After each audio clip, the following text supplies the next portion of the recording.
Jaime, comencemos. Sí. Buenos días a Bueno, todos. muy buenos días. Mi nombre es Macarena Gatica, soy socia de Alessandria Abogados a cargo del área de tecnología, protección de datos y ciberseguridad. Conmigo está hoy día Jaime Ursúa, que también es parte de nuestro equipo, es asociado de esta área. Y hoy día vamos a hablar de un tema que es relacionado ya bien con la implementación del proyecto de ley. Como saben, está en su última etapa de trámite constitucional. Y ya no vamos, si ustedes pensaron que este era un webinar que íbamos a hablar de conceptos básicos de protección de datos, este no es. Vamos a hablar un poquito más elevado, queremos ir avanzando en la implementación del proyecto de ley. Sin embargo, en nuestra página web, que van a compartir el link en el chat, pueden encontrar más contenidos, más recursos respecto de conceptos básicos y lo que está pasando también en cuanto a la tramitación. Como saben, este mes, el 28, se celebra el Día de la Protección de Datos, que conmemora la suscripción del Convenio 108 en Europa. Y en ese marco es que hemos realizado este ciclo de actualización en datos personales. La semana pasada tuvimos un webinar respecto de la gestión de riesgo, en esta obligación que nos establece el proyecto de ley de gestionar, de adoptar medidas, ¿cierto?, de carácter preventivas para asegurar el cumplimiento de la norma, asociado también a los modelos de cumplimiento. Y hoy día vamos a ver estos cambios que introduce el proyecto de ley respecto del consentimiento. ¿Ya? Así que, por favor, pueden hacer todas sus preguntas. Y otro tema más. El webinar de la semana pasada va a quedar disponible también en nuestra página web. Va a estar el recurso, así que si lo quieren revisar también lo pueden ver ahí. Ahí pueden ir parando también, hacer lo que necesiten para poder rescatar la información. Gracias, Así Macarena. que ahora, Jaime, podemos comenzar. Aprovecho de comentarles que este webinar va a estar siendo grabado también, por si no les apareció el Ya, pero está bien. mensaje en que autorizan.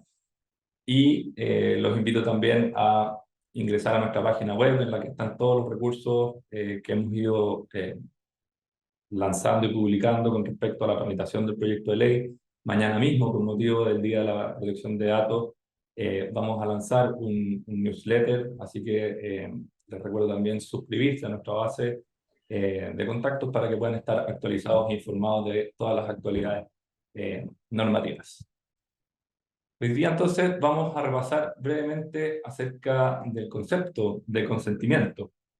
Vamos a ver que tenemos ciertos cuerpos normativos que regulan a este concepto, a esta palabra, que en la ley 19.628, la ley vigente, ley de protección a la vida privada, no se define, no se define expresamente. De hecho, la expresión consentimiento se dice muchas menos veces que la palabra autorización, así que entendemos que la ley equipara esos dos conceptos y luego vamos a tener que escalar a leyes un poco más generales. El Código Civil o el Código de Comercio, motivo de la formación del consentimiento o el acuerdo de voluntades en materia contractual, tampoco define exactamente qué es el consentimiento. Solo el Código de Comercio habla un poco acerca de las normas de cómo se forman, pero tenemos que entender que eso está pensado más que nada para lo que es este acuerdo de voluntades en materia derechamente contractual. Pareciera que la materia de protección de datos excede solamente el ámbito contractual y va mucho más allá de eso.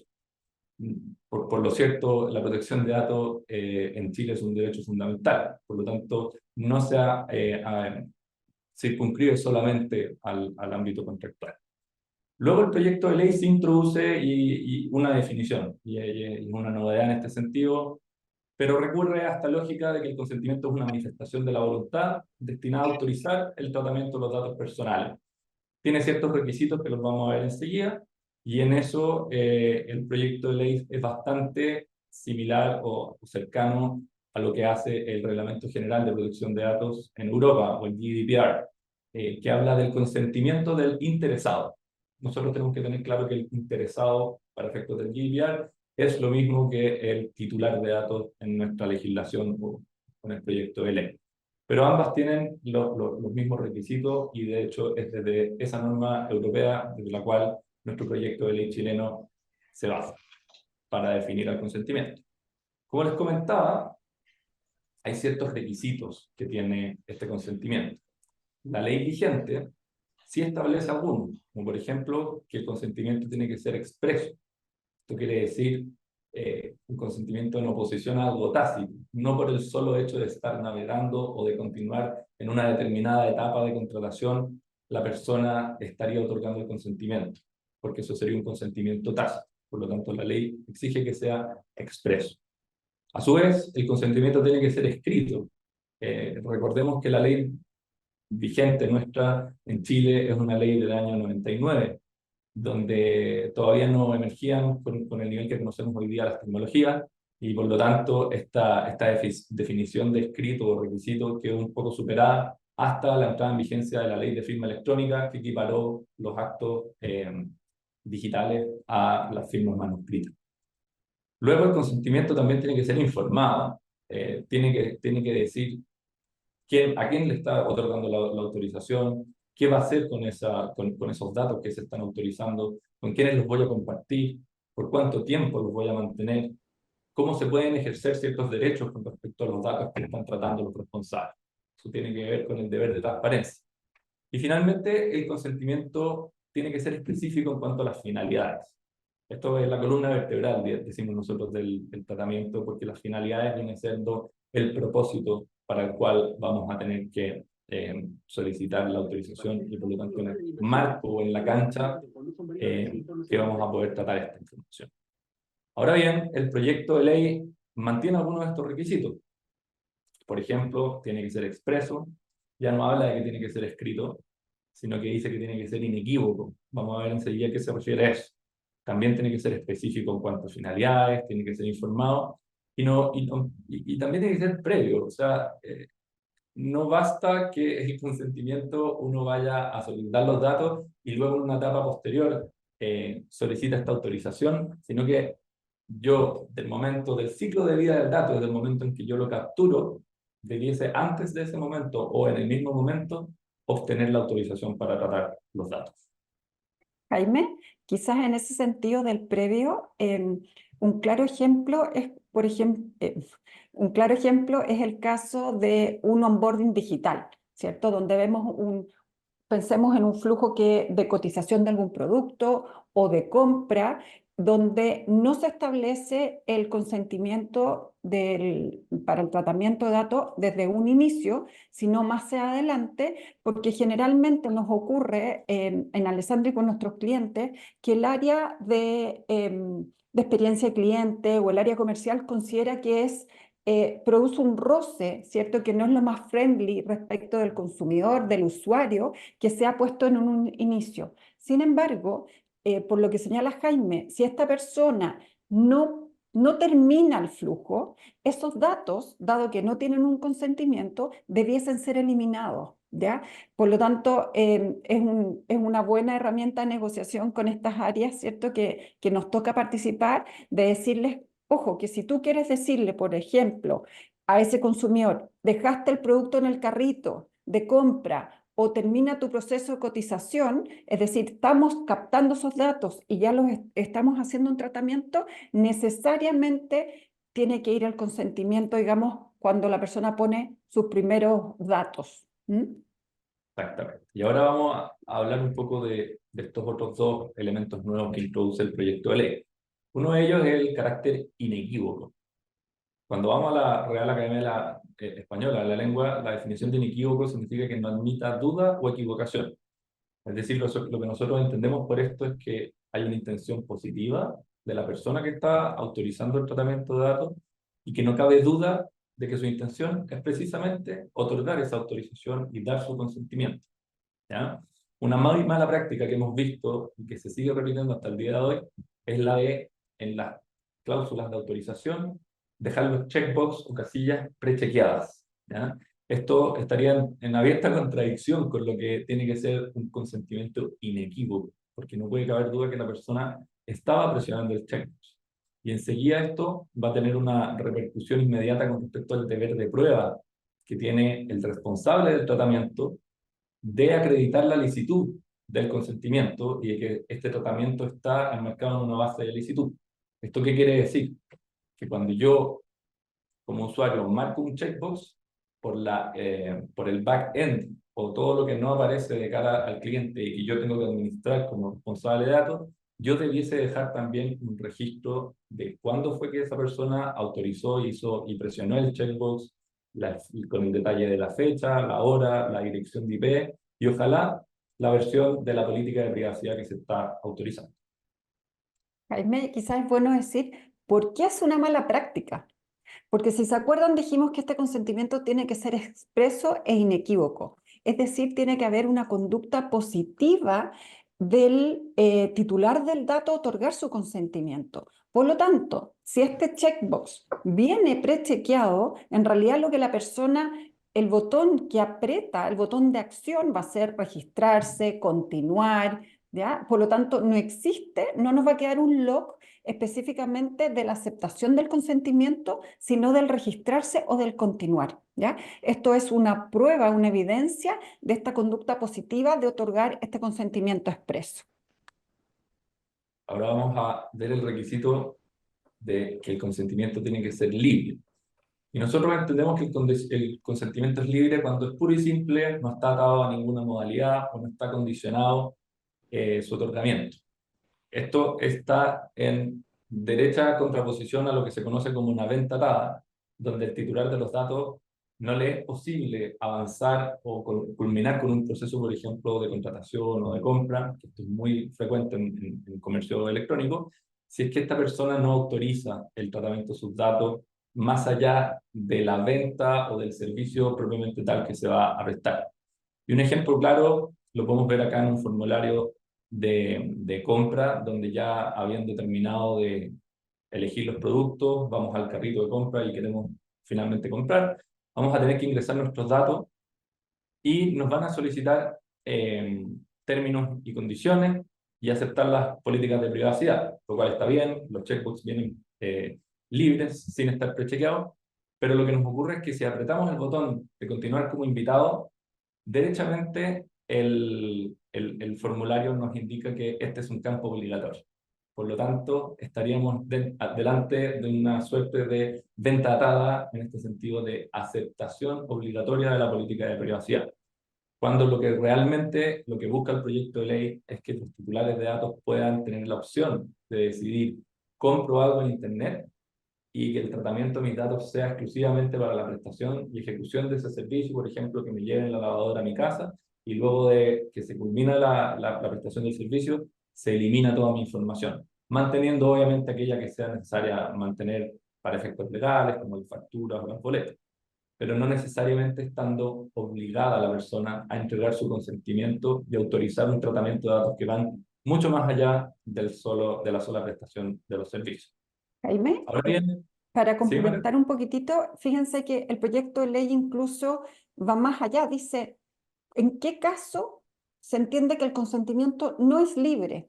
Y se refiere a este caso de la venta atada, donde yo tengo que otorgar un consentimiento para un tratamiento de datos que va más allá del producto o servicio que estoy contratando, ¿ya? ¿Y esto en qué se traduce? Vamos a ver que, y quizás este es el cambio más importante que tiene el consentimiento, más allá, ¿cierto?, de lo inequívoco, pero en cuanto a lo que significa la gestión del consentimiento, vamos a ver que tenemos que pensar en que recordar que es la garantía del derecho fundamental de la protección de datos. ¿Y qué significa? Que uno tiene como titular de datos la libertad, ¿cierto? Y la disponibilidad de nuestros datos, por lo tanto, se nos deben otorgar las distintas opciones para que nosotros podamos elegir cómo ese responsable de datos va a tratar nuestra información. Jaime, hay algunas preguntas que creo que las vamos contestando. Nicolás Mora, hola Nicolás, pregunta, ¿qué sucede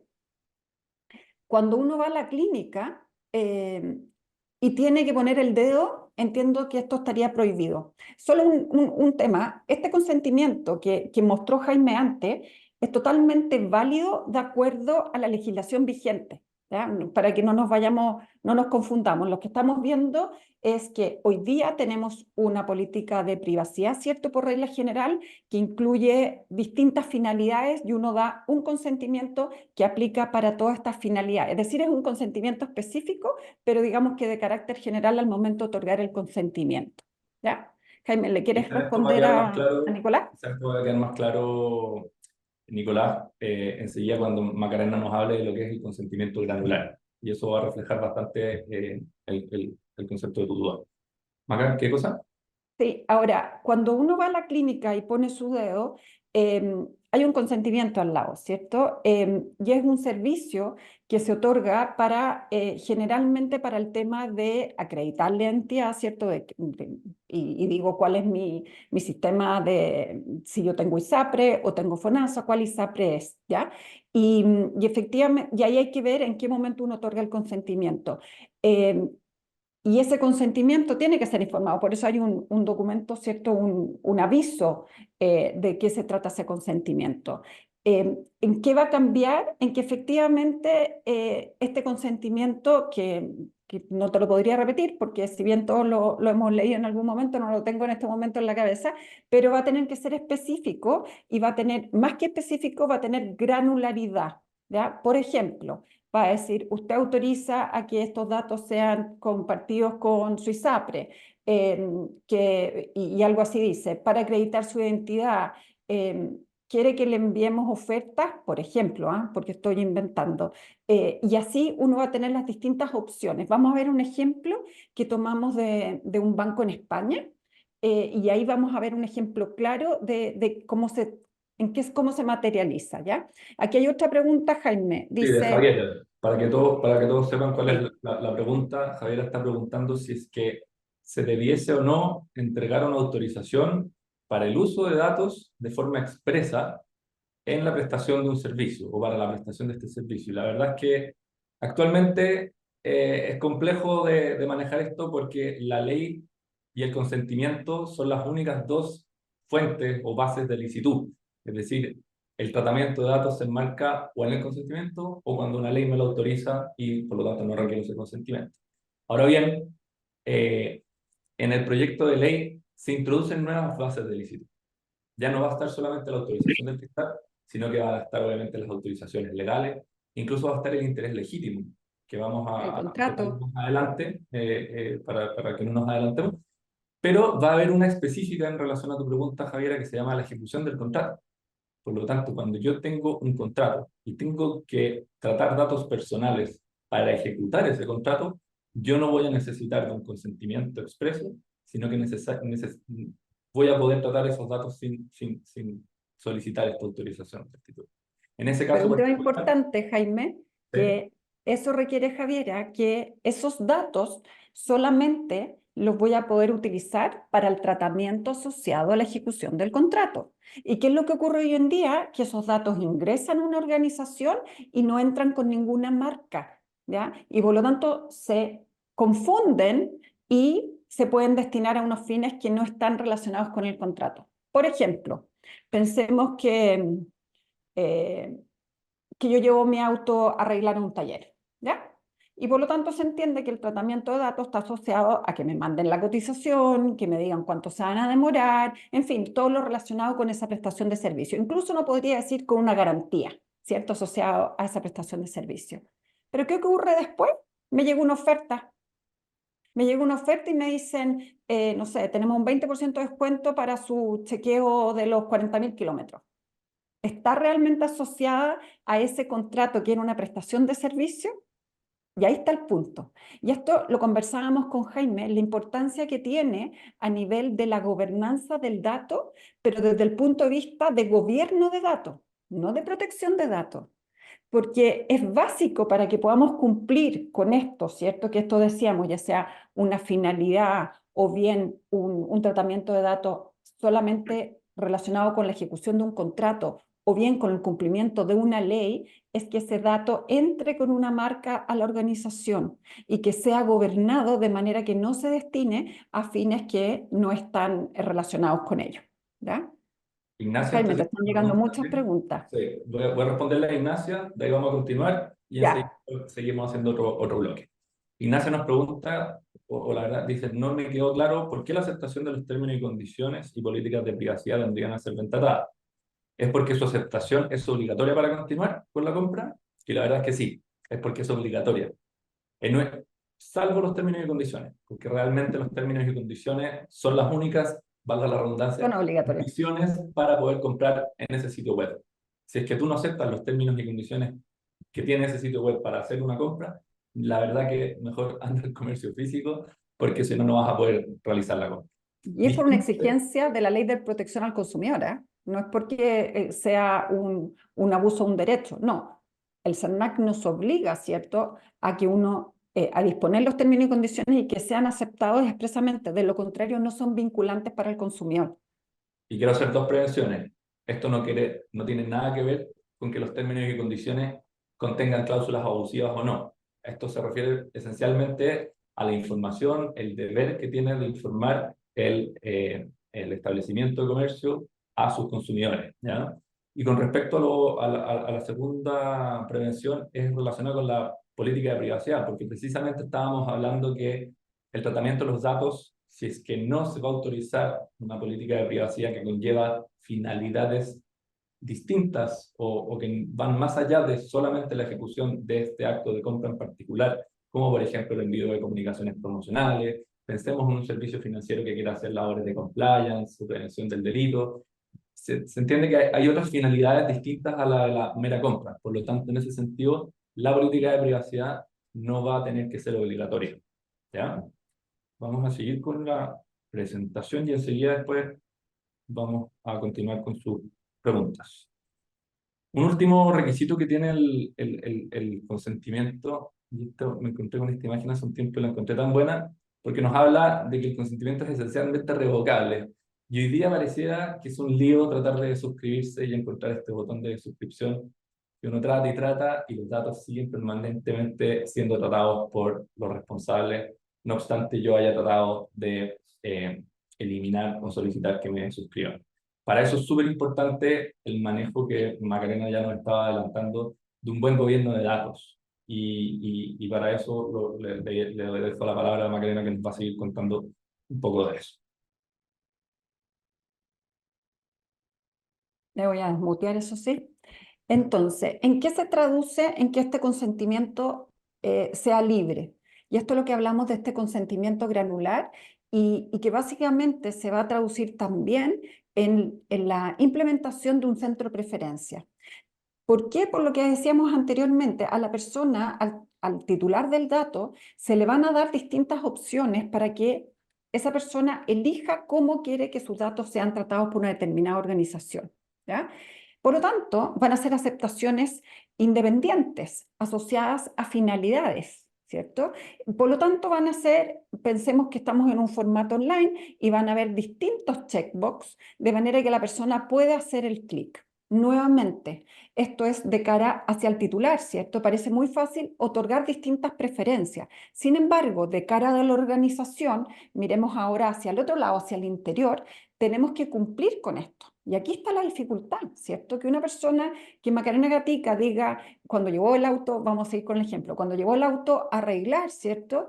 Y le hicieron firmar la recepción del auto, ¿cierto? Cuando a uno le dicen, bueno, si tiene choque o no tiene choque, para después no reclamar, y ahí me piden un consentimiento, yo voy a tener que tener, yo tengo la opción, ¿cierto?, de poder decir solamente para que me contacten para relacionado con la prestación del servicio, o bien que también acepto que me envíen promociones, que compartan mi dato, por ejemplo, con los concesionarios de la marca, ¿cierto? Que ahí hay una pregunta relacionada con terceros. Bueno, también requiere de una autorización. Entonces, esto implica tener un centro de preferencias, como les decía.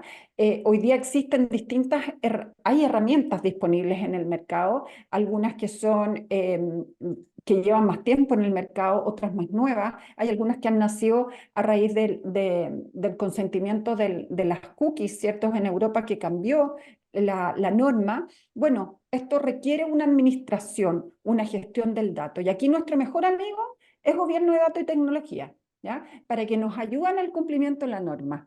Nosotros vamos a explicar este requerimiento. Pensemos que nosotros somos un DPO, una oficina de protección de datos en alguna organización.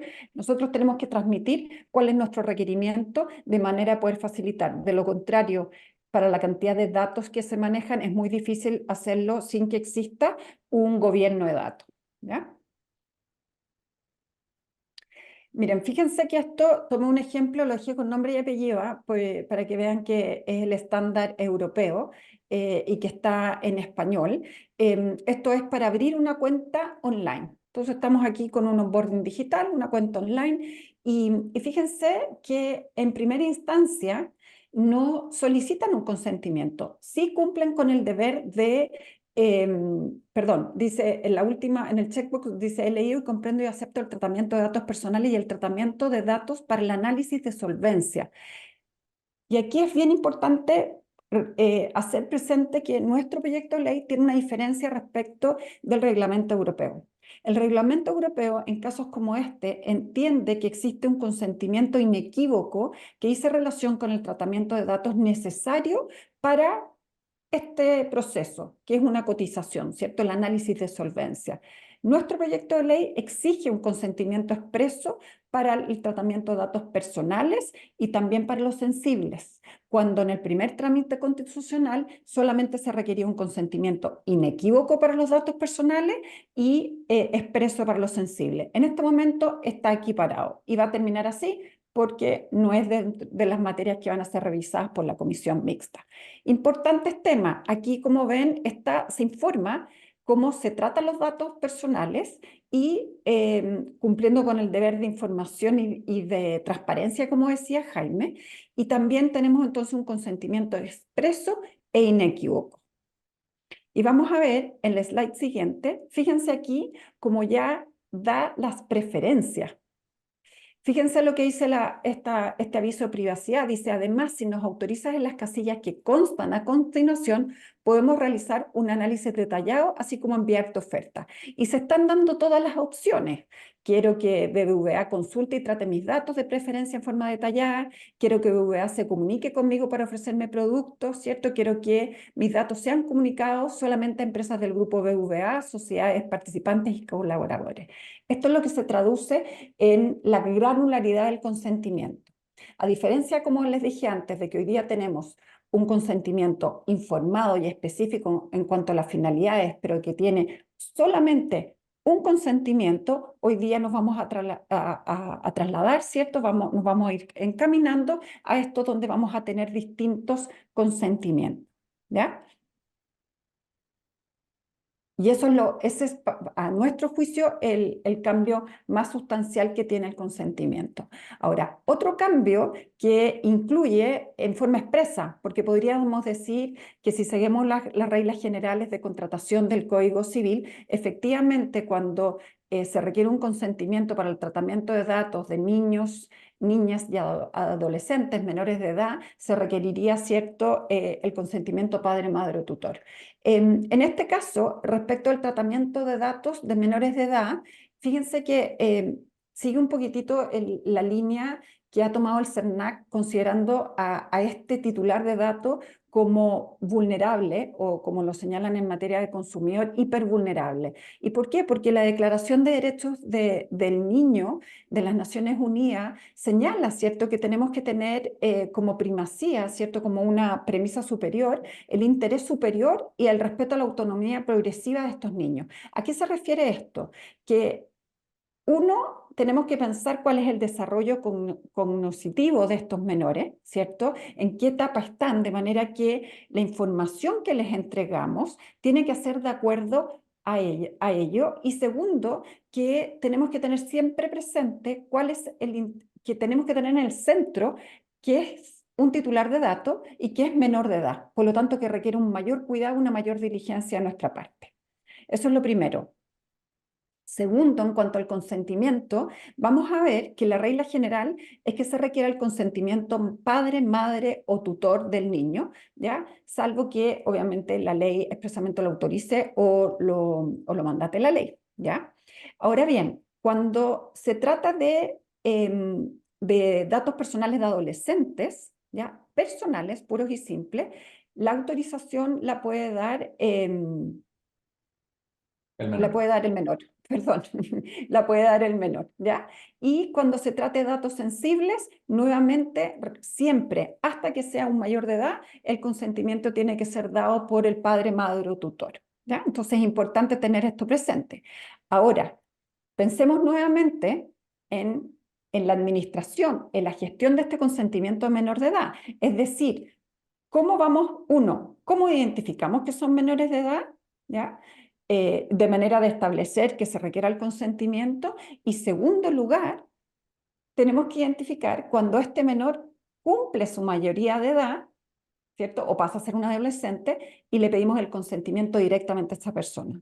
Son temas muy difíciles porque de hacer, de lograr, porque antiguamente lo que podríamos haber hecho es aplicar un corte por RUT, ¿cierto? Pero hoy día, con la cantidad de migrantes que tenemos en Chile, hay muchos cédulas de identidad, los RUT, que coincidirían en el número o que son números altos, digamos, sobre 25 millones, que son gente que no significa que sean un menor de edad. Pero es importante esto nuevamente a nivel de gobierno de datos, ¿cierto? Que lo podamos administrar. Eh, en cuanto a las limitaciones, seguimos, ¿cierto? El principio de finalidad. Esto es muy importante, la recolección con fines específicos, explícitos y lícitos, ¿ya? Y el tratamiento, como sabemos, siempre va a estar limitado por la finalidad. Como decía Jaime, la finalidad es la columna vertebral y el rayado de cancha, donde una organización, ¿qué puede hacer con estos datos? ¿Hasta dónde puedo llegar? Y la finalidad va a estar presente en todas las bases de licitud. Esto es bien importante en un contrato, ¿cierto? Que va a estar delimitado, como lo decíamos antes, con la pregunta que había hecho Javiera, si no me equivoco se llamaba, Javiera, o bien el tratamiento de datos que autoriza la ley o un interés legítimo, ¿ya? Entonces, o el consentimiento que es como lo más obvio que viene con esto, digamos, de esta delimitación de los propósitos a los cuales podemos destinar el tratamiento de datos. Principio de proporcionalidad.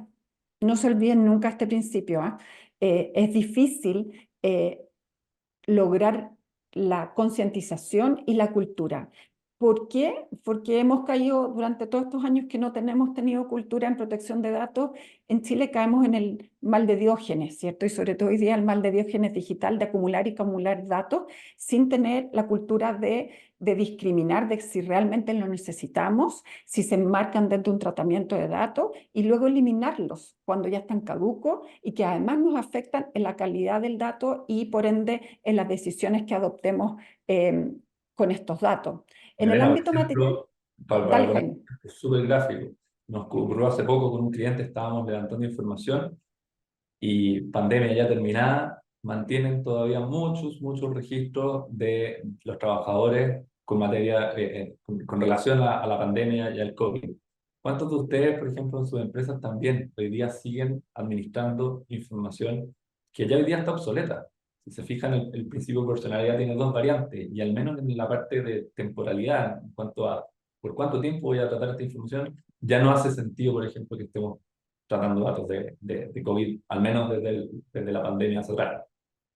Buen ejemplo, porque se acuerdan que uno llenaba como declaraciones cada vez que ingresábamos, ¿cierto? O a la oficina, donde decía, bueno, que si había tenido fiebre, si había estado con algún contacto estrecho, y esa información se iba guardando. Ahora, ¿cuál era la finalidad, cierto? Era de prevenir y que si yo estoy con fiebre, no me dejaron entrar a la oficina para no contagiar. El tema está en que hoy día esa información, tal como lo dice Jaime, que yo haya tenido, no sé, un día que traté de entrar a la oficina, por ejemplo, que haya tenido 37,5 en el 2021, ¿qué uso puede tener hoy día?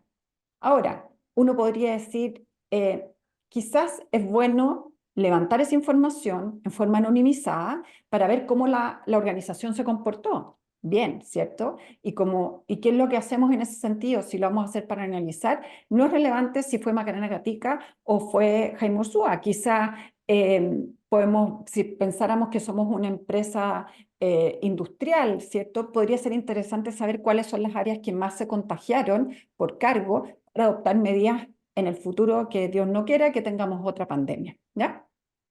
Entonces, uno es el ámbito material, que es la cantidad de datos que tratamos, que tiene que ser relacionado con un tratamiento, y el ámbito temporal es en el tiempo, ¿ya? Y hablar de la caducidad del tratamiento de datos. Y cada vez que un dato ingresa, perdona Jaime, cada vez que un dato ingresa a la organización, nuevamente debiese entrar con una fecha de nacimiento cuando entra y con una fecha de caducidad ¿ya? Y esto, nuevamente, nuestro aliado, gobierno de datos. ¿Cómo hacemos que esos datos dentro de la organización se cumplan con estas reglas que le hemos puesto desde el punto de vista de protección de datos? Bueno, aquí vamos a hablar de las fuentes de acceso público, que esto es un cambio también muy sustancial. Hoy día el proyecto de ley, hoy día la ley vigente establece que las fuentes, los datos que obtenemos de fuentes de acceso público, que son aquellas que no tienen restricción, a las cuales podemos acceder, pueden ser destinadas, uno los puede usar sin consentimiento y luego pueden ser destinadas a cualquier propósito. Es decir, son una excepción al consentimiento y son una excepción también a la finalidad. El proyecto de ley también las define, ¿ya? Y hoy día estamos en una situación en que va a ser revisado por la comisión mixta, pero el texto que salió de la Cámara de Diputados establece que ya no es una fuente de licitud. Es decir, yo para poder hacer tratamiento de datos que emanan de una fuente de acceso público necesariamente requiere de una base de licitud. Ley, consentimiento, contrato, interés legítimo, ¿ya? Generalmente, y aquí vamos a seguir el principio cómo ocurrió en Europa con el reglamento europeo, porque hoy día seguimos la misma estructura, ¿ya? Eh, Generalmente lo que se utiliza es el interés legítimo, pero pensemos en que el interés legítimo es una base de licitud que es frágil. ¿Por qué es frágil? Eh, Porque requiere un análisis, una ponderación, ¿cierto? De la proporcionalidad de la medida, de la necesidad, de la idoneidad, porque yo aquí estoy limitando un derecho fundamental que es la protección de datos, ¿ya? Y requiere todo un análisis y por eso se dice que es de carácter excepcional. Por otra parte, la Agencia de Protección de Datos puede revisar ese análisis que hacemos, ese fundamento, ¿ya? Y por lo tanto, se nos puede caer según el criterio que adopte la Agencia de Protección de Datos. Ahora, yo les invito a revisar mucho la Agencia Española de Protección de Datos, que hay bastante análisis en cuanto a las fuentes de acceso público y también del interés legítimo. Es un muy buen sitio para tener la jurisprudencia de cómo se están interpretando estas normas. Les quiero decir además que el reglamento europeo este año va a ser revisado, ¿ya? Esto no estoy diciendo que necesariamente se modifique, pero sí se va a analizar cómo se ha comportado y si efectivamente esta norma se adecua o si ha habido algún problema en cuanto a su interpretación o en cuanto a la operatividad que ha tenido el reglamento europeo. Macarena, Entonces, principales cambios, justo antes dale, Jaime. de esta principal conclusión a la que vamos a arribar, me gustaría tocar el ejemplo, que quizás muchos de ustedes trabajan en empresas que hacen analítica, que se dedican a enriquecer o tratar de sacar el máximo provecho o tener datos de la mejor calidad posible para poder prestar un mejor servicio. Y fíjense que esto es bastante importante a la hora de hoy pensar en una compra de bases de datos o eventualmente incluso estar pensando en lo que es web scraping, que muchas personas de inteligencia se dedican a eso. Fíjense que la ley vigente nos habla de que las fuentes de acceso público son registros que tienen libre acceso, no tienen una reserva o restricciones para poder acceder a ellos. No dice nada del origen de estas bases de datos. Entonces, hoy día podríamos entender que cualquier página web, todo lo que esté dentro de cualquier buscador, navegador en Internet, sería una fuente de acceso público. Ahora bien, el proyecto de ley es súper enfático en esto, no solo al sacarlo como una base de licitud, ¿ya?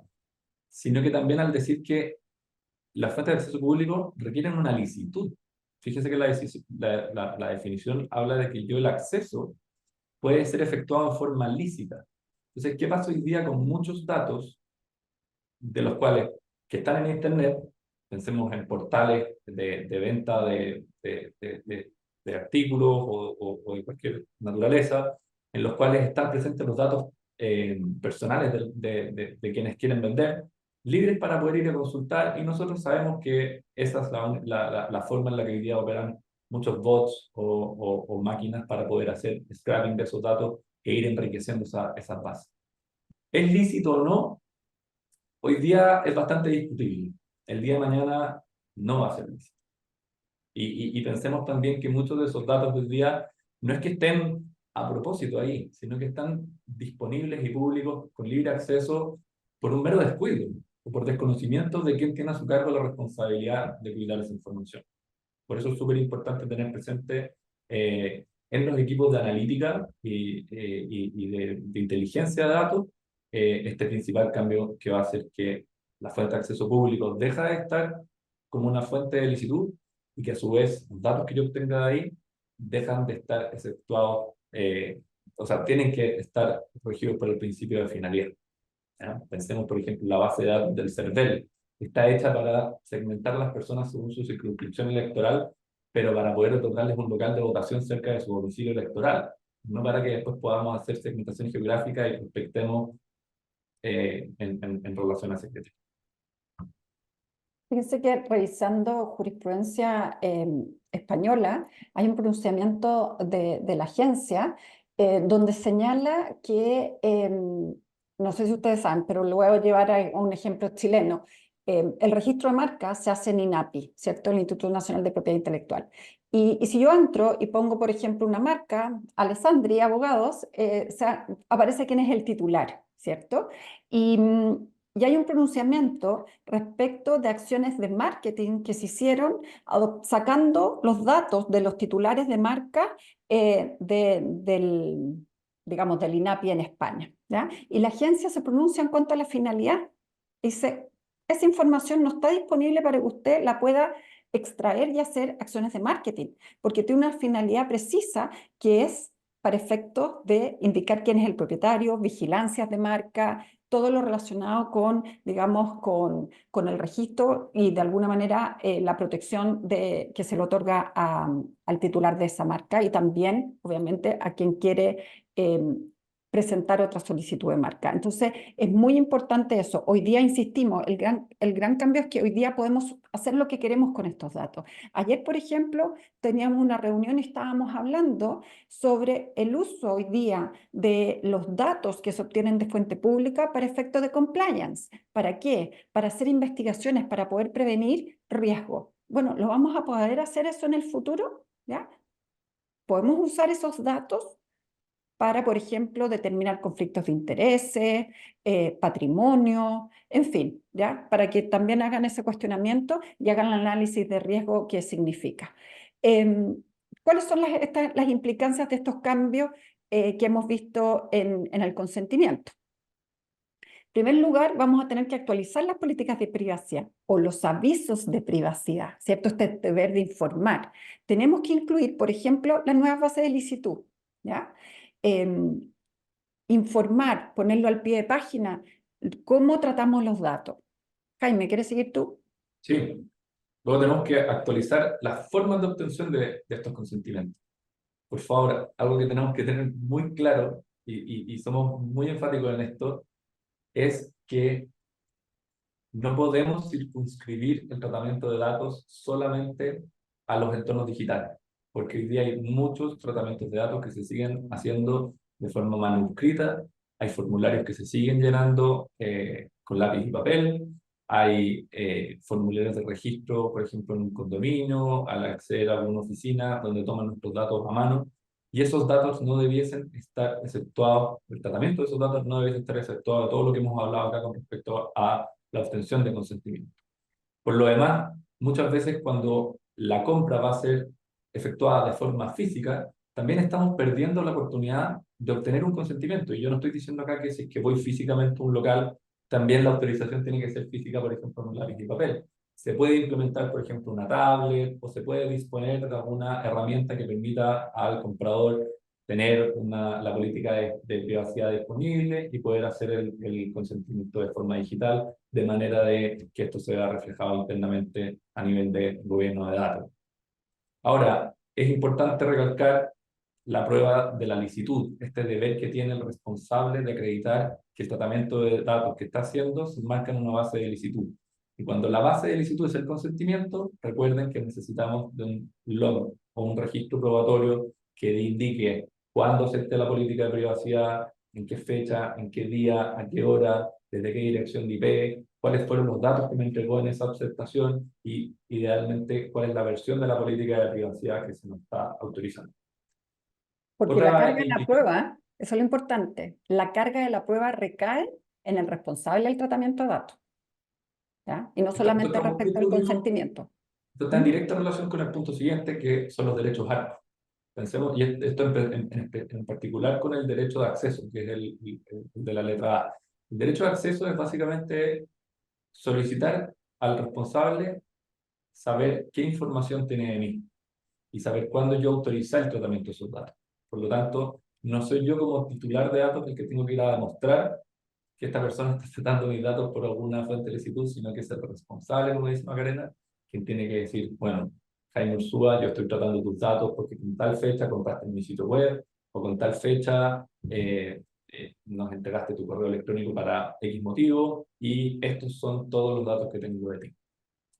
Luego, lo que conversamos hace breves instantes con respecto a las fuentes de acceso público, que ya no se van a enmarcar dentro de una fuente de licitud, sino que vamos a tener que ver caso a caso cómo enmarcarlas dentro del interés legítimo, y además que los datos que obtengamos de fuentes de acceso público ya no van a estar exceptuados de obtener un consentimiento ni de someter ese tratamiento a una finalidad específica. Finalmente, la recomendación quizás más práctica que les podemos hacer es un trabajo conjunto con Gobierno de Datos. Va a ser el gran alivio a todos estos dolores de cabeza a la hora de poder implementar todos estos grandes cambios que por lo demás van a traer todavía mucha discusión que queda en la comisión mixta. Por si no lo saben, el proyecto de datos está en su tercer trámite constitucional. Ya fue visto por el Senado en principio, luego pasó por diputados y ahora volvió al Senado. Se conformó ayer una comisión mixta compuesta por 5 diputados y 5 senadores. El Ejecutivo hizo presente las indicaciones al proyecto de ley y su postura de mantener o insistir en esas indicaciones. Así que dentro de las próximas semanas y de vuelta del proceso legislativo en febrero, vamos a tener harta discusión en marzo, y una vez que el proyecto mismo entre a regir, también va a venir toda una suerte de instalación de la agencia, nuevas normas, jurisprudencia que van a ser bastante interesantes de ir revisando. Jaime, ¿te parece que sigamos con las preguntas? Tenemos un par de Sí. minutos y si quieren levantar la mano a hacer sus preguntas, a la medida que después que hayamos revisado las del chat, los invitamos. ¿Ah? Javiera Letelier dice, hoy esas autorizaciones, estamos hablando del consentimiento para protección de datos, se extienden en el contrato de prestación de servicios. ¿Creen que serán entendidos como venta atada esas autorizaciones? Y la verdad, Javiera, es que si esa autorización va más allá de la ejecución del contrato, sí es una venta atada. ¿Ya? Entonces la pregunta es, ¿requiero incluir una autorización en un contrato cuando el contrato per se va a ser una base de licitud? No lo requiero. Y ¿Ya? por lo demás, Entonces tener presente eso. una gran recomendación, Javiera, y todos los que están acá, tratemos de no incluir políticas de privacidad o avisos de privacidad en los contratos, porque estos contratos tienen cláusulas de solución de controversia, son ejecutables y por lo tanto le estoy dando un valor contractual a toda la regulación de los datos personales. Llevémoslo eso directamente a los deberes de responsabilidad que puedo estar yo comprometiéndome en la prestación del servicio, y por lo tanto un servicio más dentro de los que yo voy a prestar va a ser la de la protección y tratamiento de todos estos datos personales que estoy realizando. La idea es que las políticas de privacidad y todos estos avisos se entiendan fuera del contrato, aun cuando estén dentro de un flujo o dentro del marco de este flujo de contratación, pero ojalá en un instrumento separado para no darle esa obligatoriedad o vínculo directo a la responsabilidad que me impone un contrato y la forma de solución de controversia. Y además, aquí con esto le estamos dando, pero un tremendo tip, que además el contrato por regla general tiene una vigencia definida y queremos que la política de privacidad subsista, ¿cierto? A lo largo del tiempo, con la caducidad que corresponda a los tratamientos de datos, pero que subsista por sí sola. ¿ya? Y no esté dependiendo de un contrato como lo decía Jaime, ¿ya? Yo creo que ese fue el regalo de Pascua que les acabamos de hacer, ¿ah? Porque ese es un muy buen tip. A ver, aquí Juan Andrés Orellana pregunta, ¿qué pasa con nuestros datos personales que son usados por entidades financieras para influir en la tarificación de un servicio, cobrar más caro, dice entre paréntesis, o simplemente rechazar la otorgación de ese servicio? A ver, los datos personales, eh, punto uno, la Ley de Protección al Consumidor ya estableció en su última modificación, de hecho hay un reglamento sobre el análisis de solvencia que señala cuáles son los datos que se pueden conseguir, que se pueden tratar para hacer un análisis de solvencia. Eso es lo primero. Voy a obviar lo de cobrar más caro porque no me voy a hacer cargo de eso. Creo que puede que no sea así. Y en el caso que efectivamente tienen que hacer un análisis de solvencia, y es más, la Ley de Protección al Consumidor los obliga. Dice, usted que es un proveedor de servicios financieros, debe hacer un análisis de solvencia, ¿ya? Y entendamos el negocio también. El negocio es otorgar productos financieros, pero yo creo que ninguno de nosotros le vamos a entregar algo a alguien que sabemos que es negligente en el cumplimiento de esa obligación, ¿ya? Es decir, si una persona tiene morosidad, obviamente que sería una responsabilidad de la institución de otorgársela, ¿ya? Y podría incluso ser sancionado por el CERNAC, porque el CERNAC lo que busca es que no haya un sobreendeudamiento, ¿ya? Entonces hay que tener presente eso. Y obviamente que son datos personales, porque para analizar mi riesgo financiero necesariamente van a obtener requieren tratar esos datos personales, ¿ya? Por lo tanto, datos personales, efectivamente, pero también tiene una arista de protección al consumidor y también de protección del cliente financiero que está normado por la CMF, ¿ya? Acá, Jaime, Julio Lorca pregunta, ¿qué sucede cuando los datos del cliente son intermediados por un corredor? Affinity, etcétera, dice. Bueno, esto nos ha tocado verlo con algunos clientes, bastantes clientes, la verdad, porque se repite esto mucho en todas las industrias que requieren de un corretaje o de una venta conjunta, es decir, el responsable o el que debiese ser inicialmente el responsable del tratamiento de los datos no necesariamente es el que vende directamente o que ofrece sus servicios, sino que hay intermediarios, corredores o un segmento de affinity con sponsor o partners que van a realizar este tratamiento. Hoy día la solución no es tan clara porque hay instrumentos, de hecho en Europa, en los que se habla hoy día de una suerte de corresponsabilidad. No lo pensemos necesariamente como una solidaridad en el sentido legal de la expresión, pero sí de que van a haber dos responsables o más del tratamiento de estos datos y por lo tanto cada uno va a tener que tener su propia autorización para tratar los datos.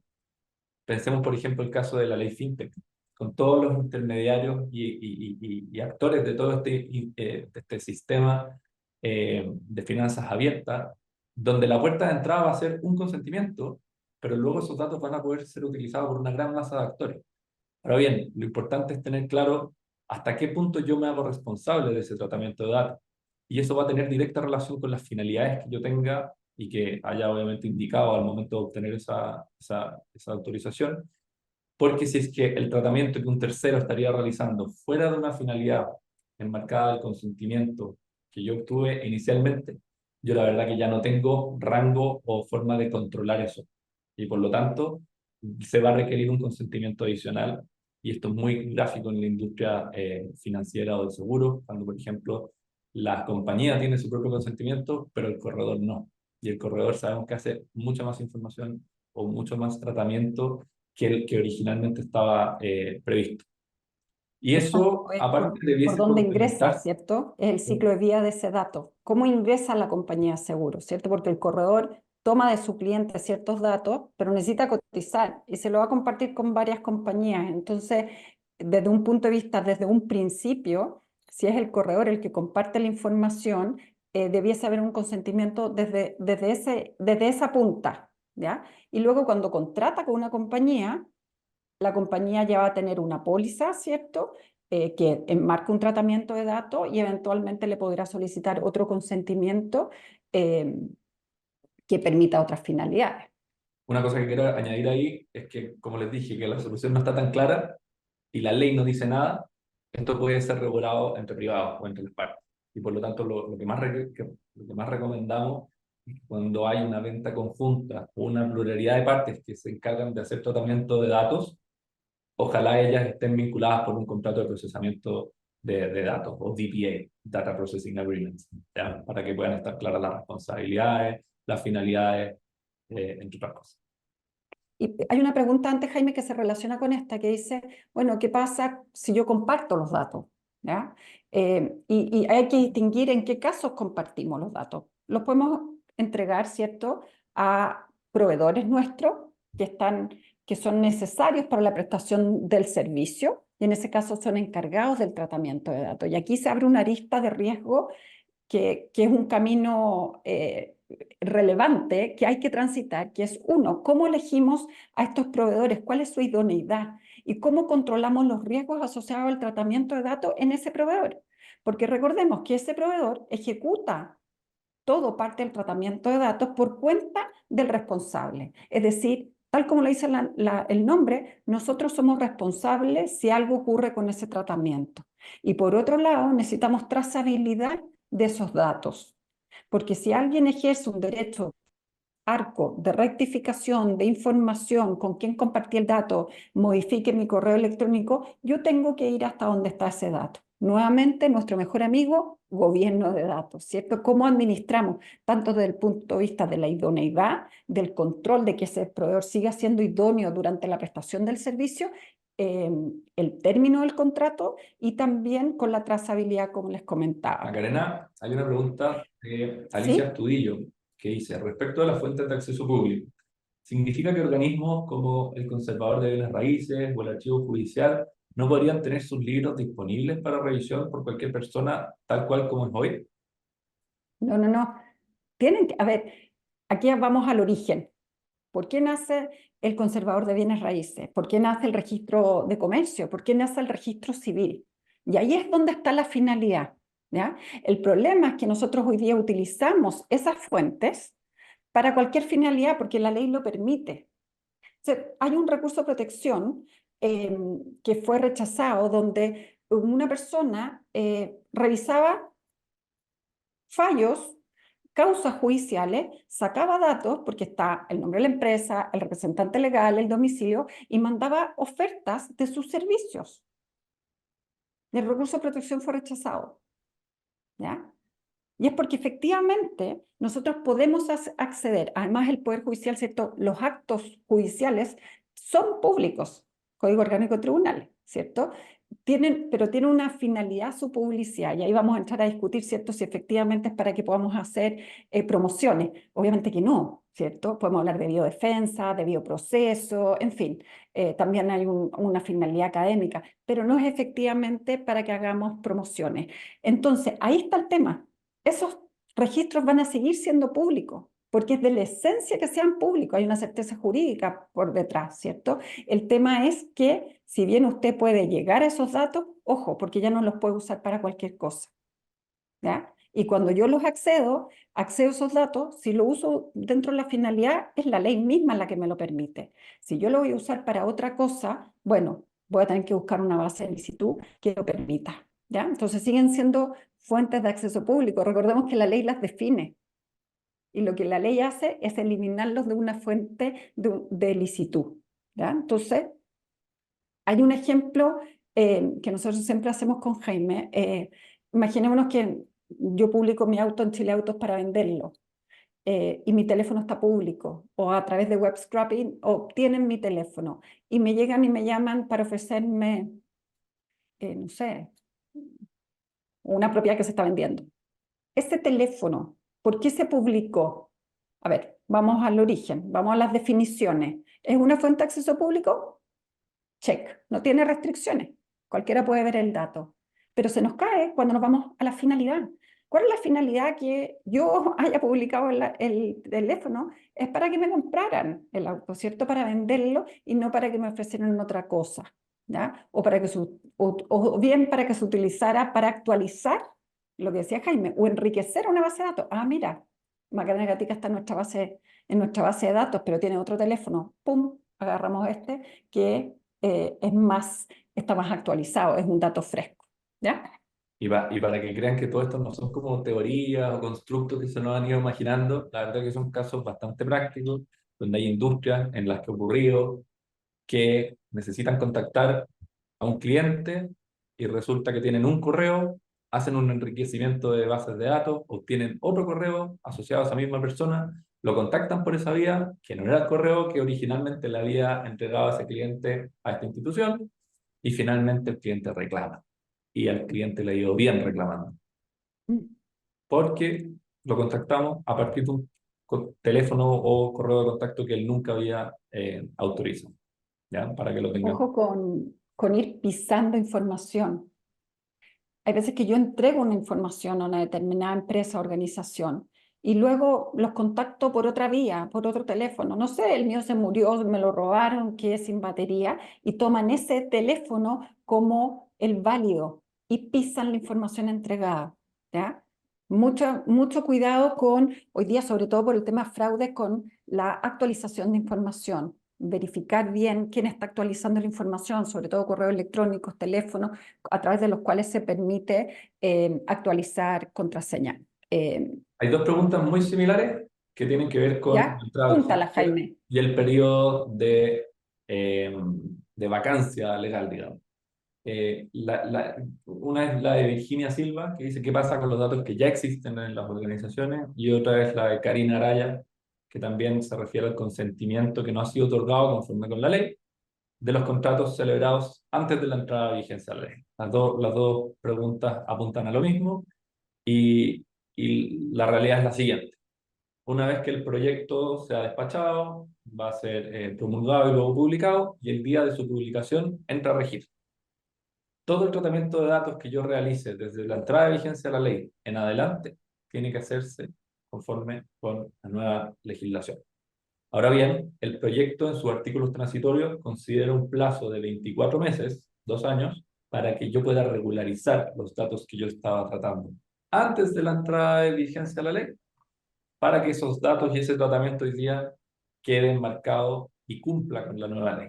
¿Qué quiere decir esto? Si yo tengo toda una base de datos de clientes que no tenían consentimiento, pero actualmente los estoy tratando, ya me he comunicado con ellos, una vez entrada en vigencia la ley, mi mayor, mi mayor ventaja hoy día va a poder ser que todas esas relaciones yo las tener, voy a tener un plazo de 24 meses para poder sanear en definitiva eso. Pero todo lo que ocurra desde la entrada en vigencia en adelante tiene que cumplir con la ley. Ahora bien, 2 años es poco. Nosotros ya llevamos más de 6 años, 7 años ya trabajando con muchos clientes y esto es una tarea titánica. Por ahí ayer lo decía un cliente, esto es como mover una montaña. Entonces, hay que moverse rápido. Esto de hecho está a la vuelta de la esquina y el ejemplo más claro de esto es Europa. Cuando llegó a entrar en vigencia el GDPR, también tenía una norma de vacancia con cierto periodo para poder regularizar las bases de datos que ya teníamos con anterioridad, y muchos de los responsables que trataban estos datos a último día empezaron a enviar sus comunicaciones, quieren ponernos en contacto contigo, autorizar nuestras nuevas políticas de privacidad. Y obviamente, mientras más cerca estamos de la fecha de entrada en vigencia, las tasas de respuesta caen. Y los clientes ya se dan cuenta de esto y la verdad que deciden no regularizar el consentimiento. ¿Qué va a Jaime, pasar ahí? Eliminado y tenemos que eliminar y cancelar todo eso. para ir terminando, para respetar la hora, porque estamos pasados en 10 minutos, voy a tomar la pregunta de Cristian Iturrieta y también en complemento a lo que tú decías. ¿Cuál es la recomendación hoy día? ¿Ah? Tenemos que ordenar nuestros datos internamente y eso hace que tengo que identificar qué es lo que tengo, ¿ya? Y entonces Cristian pregunta, ¿qué pasa si no los logro sanear? Es que no solamente es sanear, sino es decir, bueno, estos datos yo los trato porque tengo un contrato de prestación de servicio. Estos otros datos tienen un consentimiento porque cotizaron en línea. Estos otros datos vienen de fuentes de acceso público, ¿ya? ¿Y qué es lo que en realidad nos ocurre en las empresas? Que muchas veces cuando con nuestros clientes hemos comenzado hace años atrás, encontramos datos que no conocemos el origen, porque en su momento no se los marcó. Ojo, que esto no quiere decir que no venga con un consentimiento. Si hay veces que quizás venían con un consentimiento, pero no logramos hacer esta conexión con su origen. Por lo tanto, aquellos datos que cuando vaya a entrar en vigencia la nueva regulación, no tengan una base de licitud, estén caducos, ¿ya? Es decir, que están vencidos y que, ojo, que el dato caduco además es malo para la organización, es un dato que no sirve, es de mala calidad y nos lleva a tomar malas decisiones, tenemos que eliminarlo. Principio de proporcionalidad y también de licitud, ¿ya? Entonces, básico, lo primero, y que a nuestro juicio ya estamos contra el tiempo, ¿ya? Esto toma mucho tiempo porque no solamente es identificar los datos que tenemos, esto implica hacer registros de actividades de tratamiento de datos, matrices de riesgo, actuar coordinadamente con gobierno de datos. Y alguien preguntaba si existe alguna herramienta para gestionar consentimiento. Sí, hay un par. Ya, no hay un par, hay varias en el mercado que están disponibles.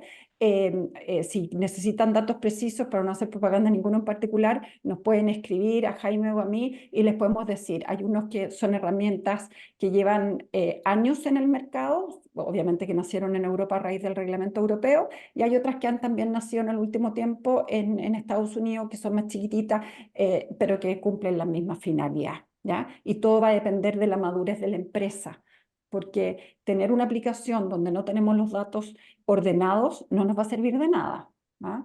Hay un dicho americano que dice que si yo le meto basura, saco basura. Exactamente. Si yo voy a tratar de identificar para ejercer derechos ARCO y no tengo ordenada la casa, nunca lo voy a encontrar, ¿ya? Bueno, esperamos que haya sido de utilidad. Si tienen más preguntas, nos pueden escribir directamente a Jaime o a mí, o nos llaman, como ustedes prefieran, y también revisen. Este webinar va a quedar también en nuestra página web y, como les dije, en nuestra área de práctica de tecnología, protección de datos y ciberseguridad hay bastante información disponible, ¿ya? Así que, bueno, que tengan un muy buen verano. A los que nos han tomado vacaciones, que tengan buenas vacaciones y gracias por haber estado con nosotros. Gracias, Jaime. Gracias, cuídense.